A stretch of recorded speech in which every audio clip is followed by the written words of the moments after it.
Gulu district was one of the areas gravely affected by the conflict.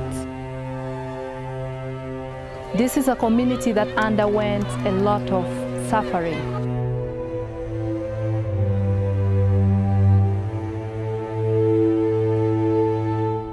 Fighting continued, abduction continued, no farming, no education. Children were just in that kind of intense suffering. When they were displaced, the structures they left behind in their schools, some were vandalized, some were destroyed in the war. Our people now are on recovery. This region went through wars for a long time and just kind of feel locked up. Nobody cares, nobody thinks of coming. The people, the leaders, the concerned residents, we had lost hope in our life. This is the real home where the warlord by the name of Joseph Kony comes from. This was the place which was neglected by everybody. This was the feared place. But for us as the Ssubi Foundation, we ventured where there were no roads and created hope there. So in that way, Ssubi Foundation came in handy to really back up the government in the recovery process. It's a difficult situation. Kids are not really studying the way they should. Maybe we could do some things together to try and change their lives. If we are to have a bright Uganda tomorrow, we have to help such children.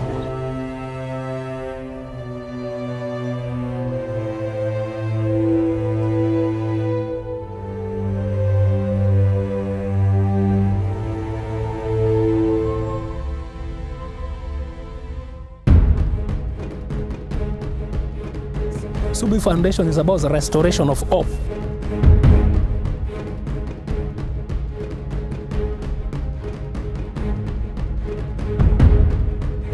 It is through collective responsibility. If they join hands together, they are able to achieve certain things. And it is only possible when we work hand in hand with the Ssubi Foundation. They mean a lot to me, and they mean a lot to my people. My parents are not alive, and I'm an orphan, so I live here at Lee Kindergarten.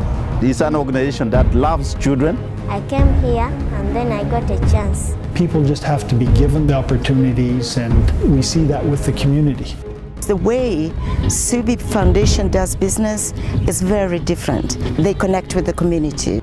I think it's a really powerful example of people on the ground making positive change in their lives. I can talk in terms of millions of Ugandans who go, they get citizenship, but they don't look back. What Philip is doing is totally unusual. He's not just doing it in northern Uganda, he's doing it in other parts of Uganda. They're trying to rebuild, reintegrate communities and bring them together to work as one. We need to join hands.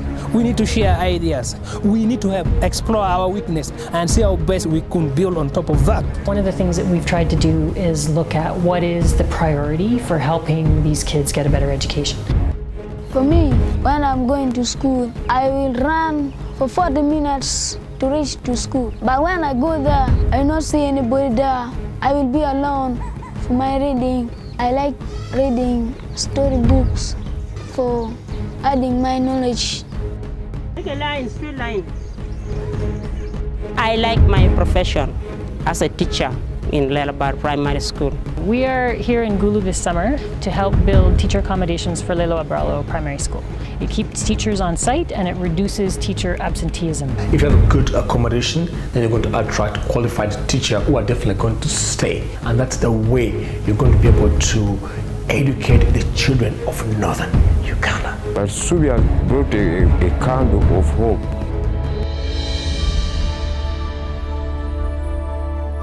Put a team together, and in 6 weeks we're able to build something strong. We put up the teachers' quarter, and then we put up the library. It's amazing what they can do. They do it with very little money, and they do it quickly. We are able to finish up the project within a period of 30 days, simply because of the resources we are getting from Ssubi.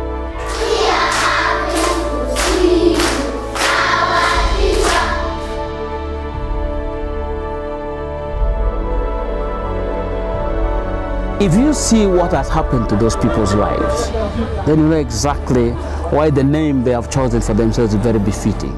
When we first arrived on scene, teachers didn't have lunch. So some of them would actually disappear and go home or commute home for lunch and didn't always come back. And so we worked with the Parent-Teacher Association and the School Management Committee and actually planted some gardens. And the last year, they actually fed the teachers lunch from these gardens. And now the parents have continued this effort and have cleared more land to plant more food to help with some of the other feeding programs. The contributions of the parents were enormous. It immobilized the entire community. So the seed planted by Hope, Ssubi Foundation, has grown into a much bigger thing.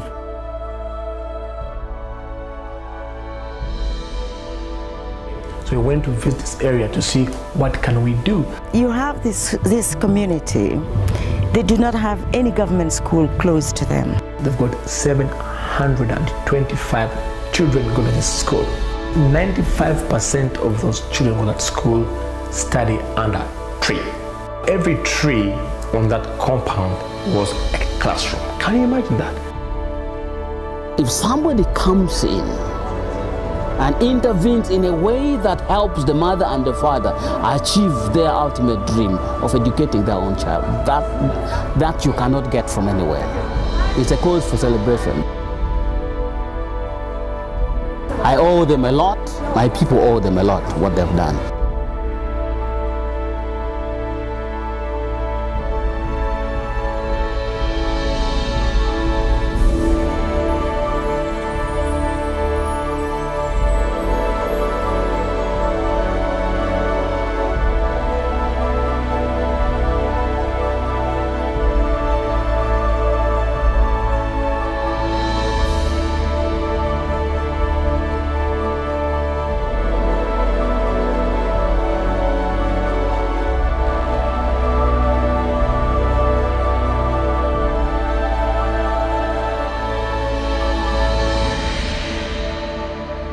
Thank you, Ssubi.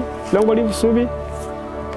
I pray and I wish I shall always produce good quality work.